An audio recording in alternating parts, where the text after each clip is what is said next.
Hello বন্ধুরা, welcome in my YouTube channel আভা অভিযান।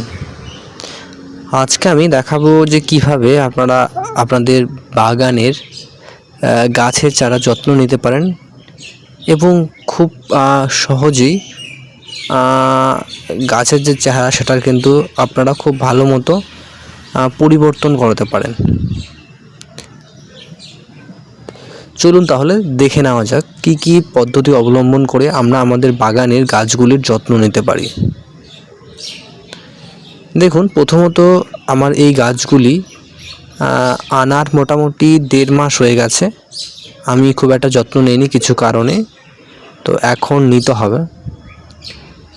তো যত্ন নেওয়ার জন্য প্রথমেই আমি এনপিকে অর্থাৎ অনেকে 10-26 বলে, আমারটা এর রেশিও হচ্ছে 20-20-20 এবং ডিএপি এবং সাথে কিছুটা জৈব সার, 3টার মিক্সচার করে নিয়ে আমি কিন্তু প্রত্যেকটা গাছের গোড়ায় একটু একটু করে দিচ্ছি।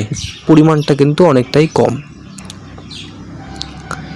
এই যে আপনারা দেখুন, প্রত্যেকটা গাছের গোড়ায় কিন্তু আমি এই যে এখানে মূলত ডিএপি এবং এনপিকে এ দুটোই মিক্সচার রয়েছে। জৈবটা অলরেডি দেওয়া হয়েছে কিছু গাছের মধ্যে, কিছুতে দেওয়া হয়নি, দেওয়া হবে। তো এটা এভাবে প্রত্যেকটা গাছে দিয়ে দেওয়ার পর আমরা কিন্তু কি করব, কোনো শক্ত কিছু একটা দিয়ে গাছের গোড়ার যে মাটি রয়েছে সেটা কিন্তু অনেকটা শক্ত হয়ে গেছে, কারণ দেড় মাস যাবৎ কোনো রকম যত্ন নেওয়া হয়নি বলতে গেলে।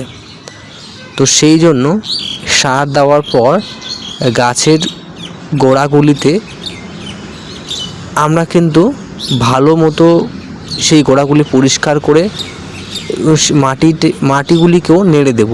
তাতে কি হবে, মাটিতে অক্সিজেনের প্রবেশ ঘটবে এবং হালকা হবে, যাতে শেকড়ের বৃদ্ধিতে অনেকটা সুবিধা হবে।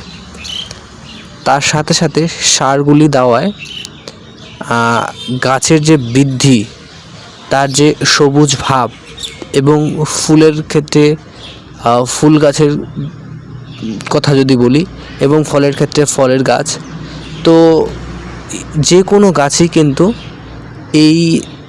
এভাবে যত্ন নিলে, অর্থাৎ সার দিয়ে, গাছের গোড়ায় জল দিয়ে এবং সারের মিক্সচার, এই সমস্ত কিছু কিন্তু আপনারা বাড়িতেই করতে পারেন এবং স্বল্প সময়ের মাধ্যমে সমস্ত প্রসেস কমপ্লিট করা যায়।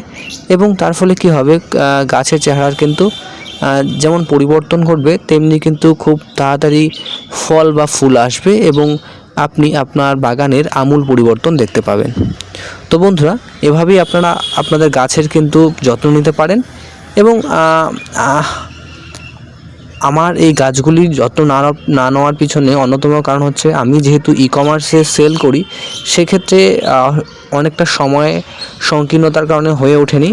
তবে আমি চেষ্টা করব আমার নেক্সট ভিডিওতে সমস্ত কিছু ডিটেলসে আপনাদের সামনে তুলে ধরার। তো আজকের মতো এতটুকুই। ধন্যবাদ সবাইকে।